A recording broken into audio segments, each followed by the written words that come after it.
వినిపించే కథల ఆత్మీయ శ్రోతలకు సాదర స్వాగతం. ఈనాటి 591వ వినిపించే కథ మార్పు రావాలి. రచన శ్రీమతి యలమర్తి అనురాధ గారు. వినిపిస్తున్నవారు శ్రీ వెంపటి కామేశ్వరరావు. రచయిత్రి శ్రీమతి యలమర్తి అనురాధ గారు గత 4 దశాబ్దాలుగా సాహిత్య సేవలో ఉన్నారు.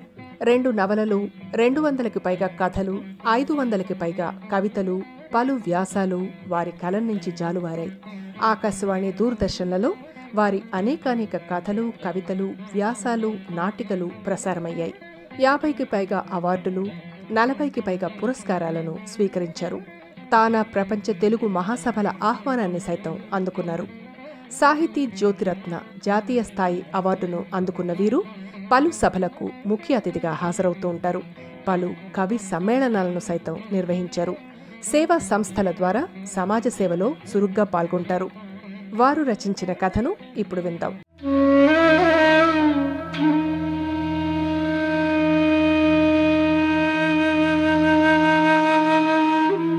తలుపేసుకో. భర్త తాతారావు మాటకు గబగబా బయటకు వచ్చింది వల్లీశ్వరి. ఆయన వెళ్లేలోపు, తను వచ్చి తలుపు వేసేలోపు ఏ దొంగ విధమైనా దూరాడంటే ఇంతే సంగతులు. అసలే రోజులు బాగోలేవు. ఒంటరిగా ఉన్న ఆడవాళ్ళని చంపేసి ఒంటి మీద బంగారాన్ని దోచుకుని పారిపోతున్నారు. దానికి వయసు మళ్ళిన వారే దొరుకుతున్నారు. అసలే వాళ్ళ బాధలు వాళ్ళకి ఉంటే ఈ అక్కర్లేని భయాలు. పెద్దవాళ్ళు మంచి చెప్పినా చాదస్తంగా తీసుకునే చిన్నవాళ్ళు, ఒకరు పెరిగితే పని ఎక్కువవుతుందని కోడలు, ఖర్చు ఎక్కువవుతుందని కొడుకు. ఉన్న 4 రోజులు సరిగా చూడకపోతే వాళ్లే విసిగిపోతారులే అన్నట్టుంటుంది ప్రవర్తన. ఇది వరకటి ప్రేమలు ఇప్పుడెక్కడున్నాయి? ఉన్నది కాస్తైనా పంచుకుని తిందాం అనుకునేవాళ్ళం. మనం దాచుకున్నది మనమే తిందామనేవాళ్ళు ఇప్పుడు తయారవుతున్నారు. ఇలాంటి మనస్తత్వాల మధ్య ఈమడలేక దూరం పెంచుకోవటం, చెయ్యి కాల్చుకోవటం. ఎవరైనా బిడ్డల పంచన ఉన్నారంటే ఎంత అదృష్టవంతులో అనిపించక మానదు. ఎంతో ప్రేమగా చూస్తే కానీ అలా ఉండరుగా. ఈ జన్మలో తనకు అదృష్టం లేదని ఖరారైపోయింది. ఓపిక ఉన్నంత వరకు ఈ శ్రమ తప్పదు. పనివాళ్ళు వస్తే సరే సరే, వాళ్ళల్లో ఏ ఒక్కరు ఎగనామం పెట్టినా తన పని అయిపోయినట్టే. ఆ రోజు టిఫిన్కి ఎసరు బ్రెడ్ కొని తెచ్చుకొని పాలల్లో వేసుకుని తాగటమే, లేదా జామ్ నంచుకుని తింటాం. ఏం చేయాలి? చేసుకోలేనప్పుడు రోజుకు 100 సార్లు చేసుకోలేకపోతున్నామన్నా ఎవరు పట్టించుకుంటారు? పైగా వీళ్లలోనే ఏదో లోపం ఉండి ఉంటుంది, లేదంటే పిల్లలు ఎందుకు కాదంటారు అనే పొల్ల విరుపు మాటలు. అలాంటివి తగ్గించడానికి ఊరు విడిచిపోలేక అని వంక చెప్పడం, లేదంటే అందరికీ లోకువైపోవు. తరాల అంతరాలు ఒకరిని ఒకరు సర్దుకునేట్లు చేయడం లేదు. వయసు ఎక్కువై ఒకరికి విసుగైతే మరొకరికి వయసు తక్కువై విసుగు. కారణం ఏదైనా గొడవలే.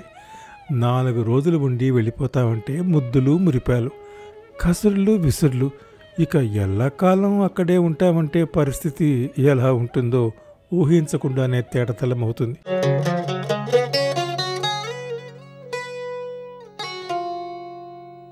ఒక గ్లాసు బియ్యం కడిగి ఎసరపోసింది. ఇంకో గిన్నెలో టమాటాలు, పప్పు వేసింది. కుక్కర్లు వచ్చాక కొడుకుల కంటే ఎక్కువ సహాయపడుతున్నాయి. 10 నిమిషాలు కళ్ళు మూసుకుంటే తినడానికి తిండి రెడీ. అలాగే ప్రేమతో ఈ వయసులో తమని చూసుకునే యంత్రాలు కూడా ఉంటే బాగుండేది. ఉన్న డబ్బంతా ఇచ్చేసి అయినా వాటిని కొనేసుకునేవాళ్ళం. చివరికి మనుషులం ఎలా తయారవుతున్నాం? యంత్రాల సాంగత్యాన్ని కోరుకుంటున్నాం. కాలింగ్ బెల్ మోగడంతో ఎవరా అని వెళ్ళి తలుపు తీసింది. తాతారావు లేడమ్మా? సందు చివర స్నేహితుడు సలహాలరావు. బయటకు వెళ్ళారన్నయ్య గారు. ఎక్కడెక్కడుతున్నాడో చెప్పాడా అమ్మాయి? చెప్పలేదండి. అలానా?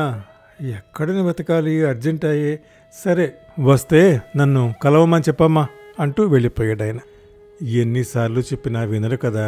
వెళ్ళేప్పుడు ఎక్కడికి వెళుతున్నారో చెప్పి వెళ్ళమంటే, ఎంతమంది వస్తే వాళ్ళందరికీ తెలియదని సమాధానం చెప్పటం ఇల్లాలికి ఎంత తలవంపో ఈ మగాళ్ళకి అర్థం కాదు. చెప్పి వెళ్తే ఏ విధేయతో అంటున్నట్టు ఫీల్ అయిపోవటం. కొడుకులు అనుకోవటం ఎందుకు? భర్తలకి ఈ ఒక్క మంచి అలవాటుని ఆడవాళ్ళు నేర్పించలేకపోతున్నారు. వాళ్ళలో తను ఒకటి.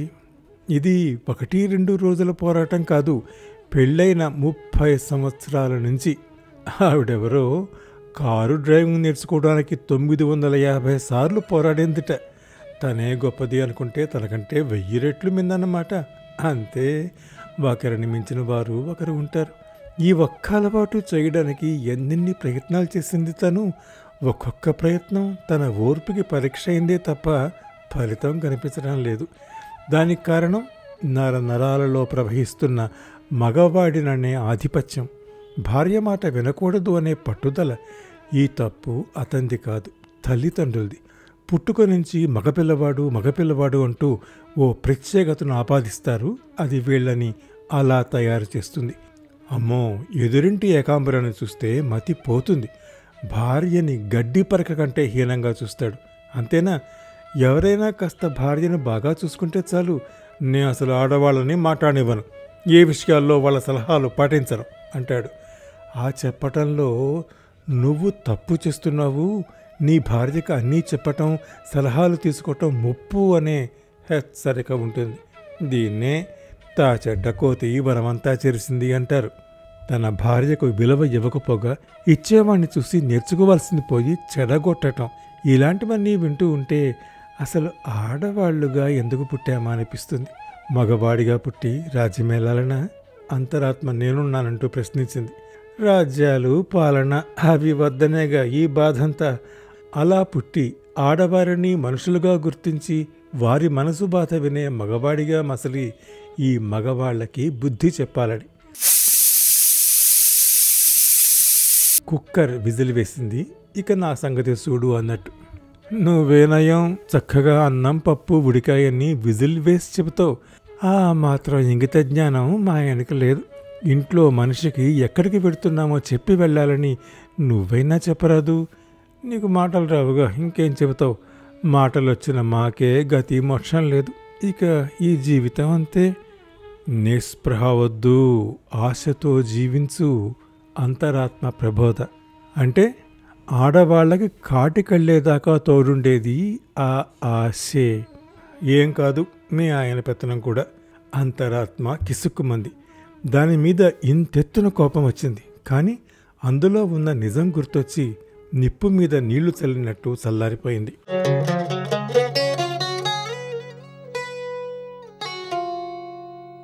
రెండు గంటల తర్వాత ఊసులమ్మని వచ్చి పడక కుర్చీలో కూర్చున్న భర్తను చూసి అప్పటిదాకా తిట్టుకున్నవన్నీ మర్చిపోయి వంటింట్లోకి వెళ్ళి మంచినీళ్లు తెచ్చిచ్చింది.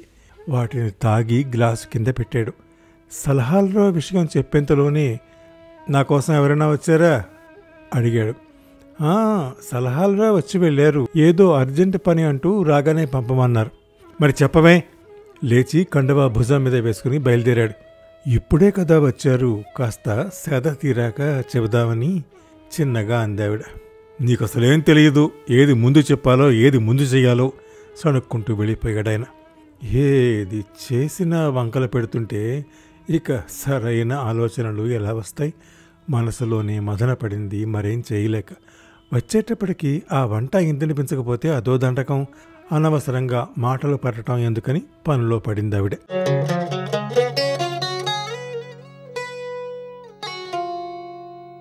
అరుగు మీద కూర్చున్న సలహాలరావు తాతారాముని చూడగానే ప్రాణం లేచి వచ్చినట్టు ఎదురొచ్చాడు. వచ్చావా? పద పద, నీకోసం వెతకని స్థలం లేదు. ఒక ఆయన ప్రాణాపాయ స్థితిలో ఉన్నాడు. నీ గ్రూప్ బ్లడ్ కావాలి. ఎక్కడ వెతికినా దొరకలేదుట వాళ్ళకి. మీ ఇంటికి వెడితే ఎక్కడికి వెళ్ళావో తెలియదన్నారు. ఇంకేం చేస్తాను? కాలు గాలని పిల్లిలా ఇంటికి వచ్చి లోపలికి బయటికి తిరుగుతున్నాను. నీకు రక్తదానం చేయటం ఇష్టమని తెలుసు. సమయానికి ఇవ్వకపోతే ఎంత బాధపడతావో కూడా తెలుసు. అయినా ఏం చేయను చెప్పు. సారీరా వల్లీశ్వరి, ఎన్నిసార్లు చెప్పినా ఆ అలవాటు చేసుకోలేకపోయాను. పక్క గుళ్ళో పిచ్చాపట్టి వేస్తుంటే పిలిచారు. అక్కడి నుంచి రిజిస్టర్ ఆఫీసులో పనుంటే చూసుకుని వచ్చాను. తెలియకుండా ఎటో పెడితే చెప్పలేం ఎలాగూ. తెలిసి చెప్పకపోవటం నా తప్పే. చక్కగా అక్కడికి వచ్చేవాడిని. ఆ పని ఈరోజు కాకపోతే రేపు చూసుకునేవాడిని. పాపం అవతల ఆయన ఎలా ఉన్నాడో ఏంటో అనుకునే లోపే ఆసుపత్రి దగ్గరికి వచ్చేసారిద్దరు.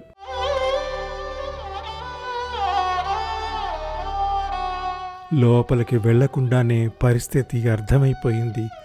అతను వెళ్ళిపోయాడని వినిపించే శోకాలను బట్టి ఇంకెందుకు వెళ్ళడం అనుకుని మళ్ళీ మనసు ఒప్పక లోపలికి వెళ్ళి చివరిసారి ఆ అభాగ్యుణ్ణి చూసి 2 నిమిషాలు మౌనం పాటించారు. ఇంటికి తిరుగు ముఖం పెట్టారు.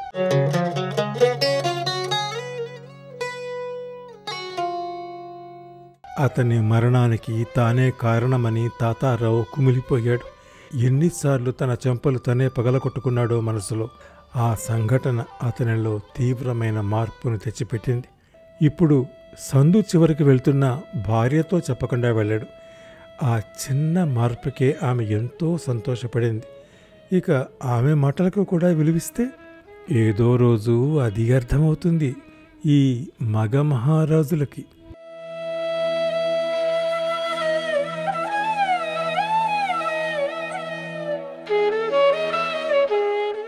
ఇంతవరకు మీరు 591వ వినిపించిన కథ శ్రీమతి యలమర్తి అనురాధ గారి కథ మార్పు రావాలి విన్నారు.